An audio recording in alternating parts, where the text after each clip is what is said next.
ಇಷ್ಟಪಡ್ತೀನಿ ಸರ್. ಏನೇನು ನಾವು ದೊಡ್ಡದಾಗಿ ಇವತ್ತು ಹುಟ್ಟಿದ ಹಬ್ಬ ಏನು ಆಚರಣೆ ಮಾಡ್ಕೊಳ್ಳೋದು ನಮ್ಗೆ ಆಸಕ್ತಿ ಇಲ್ಲ. ಈಗೇನಂದರೆ ಸಾಮಾಜಿಕ ಜಾಲತಾಣ ಬಂದ ಮೇಲಿಂದ ಹುಟ್ಟಿದ ಹಬ್ಬ ಅಂತ ಜನಕ್ಕೆ ಗೊತ್ತಾಯ್ತಾ ಇದೆ.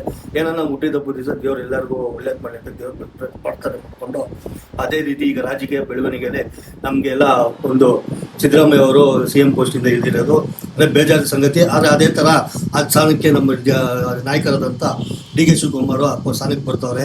ದೇವರು ಎಲ್ಲ ಜನತೆಗೆ, ಕರ್ನಾಟಕ ಜನತೆಗೆ ಇನ್ನೂ ಹೆಚ್ಚಿನ ರೀತಿಯಲ್ಲಿ ಸಹಕಾರ ಮಾಡಿ ಜನತೆ ಖುಷಿಯಾಗಿರಲಿ ಅಂತ ನಾನು ಈ ಸಂದರ್ಭದಲ್ಲಿ ಕೇಳಿಕೊಂಡು, ಇದೇ ಸಂದರ್ಭದಲ್ಲಿ ನಮ್ಮ ನಾಯಕರಾದಂಥ ನಮ್ಮ ಅಣ್ಣ, ನಮ್ಮ ತಂದೆ ಸಮಾನವಾದಂಥ BJ ಜಮೀರ್ ಅಹ್ಮದ್ ಖಾನ್ ಅವರಿಗೆ ಡೆಪ್ಯೂಟಿ CM ಸಿಕ್ಕಿ ಈ ಜನರಿಗೆ ಇನ್ನೂ ಹೆಚ್ಚು ಇದು ಮಾಡಲಿ ಅಂತ ನಾನು ಈ ಸಂದರ್ಭದಲ್ಲಿ ಕೇಳ್ಕೊಂತೀನಿ ಸರ್. GBA ಚುನಾವಣೆ ಕೂಡ ಸರ್, ಅದ್ರ ಬಗ್ಗೆ ಈಗ ಆಲ್ರೆಡಿ ತಯಾರಾಗಿದ್ದೀರಿ. ಸರ್ಕಾರ ಯಾವಾಗ ಚುನಾವಣೆ ಮಾಡುತ್ತೋ ಅವಾಗ ನಾವು ರೆಡಿ ಇದ್ದೀರಿ. ಸದಾಕಾಲ ನಾವು ಜನತೆಗೆ ಸೇವೆ ಮಾಡುವ GBA ಎಲೆಕ್ಷನ್ ಅಂತಲ್ಲ, ನಾವು ಸದಾಕಾಲ ಸೇವೆಯಲ್ಲಿ ಇರ್ತೀರಿ. ಎಲೆಕ್ಷನ್ ಆದರೆ ಇನ್ನೂ ಹೆಚ್ಚು ನಾವು ಸೇವೆ ಮಾಡೋಕ್ಕೆ ಒಂದು ಕ್ರಮ ಆಗುತ್ತೆ ಅಂತ ಕೂಡ ಈ ಸಂದರ್ಭದಲ್ಲಿ ಈ ಭಾಗದ ಜನ ತುಂಬಾ ನಿಮ್ಮನ್ನೇ ನಿಲ್ಲಿಸ್ಬೇಕು ಅಂತ ಇದು ಅದು ನನಗಿನ ತಂದೆಯವ್ರ ಮೇಲೆ ಪ್ರೀತಿ ಜಾಸ್ತಿ.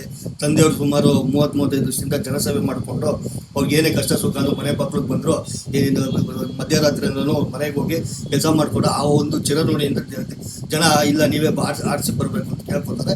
ಅವ್ರ ಪ್ರೀತಿಗೆ, ಜನಪ್ರೀತಿಗೆ ನಾನು ಯಾವತ್ತೂ ಅಭಾರಿ ಆಗಿರ್ತೀನಿ ಅಂತ ಹೇಳಿ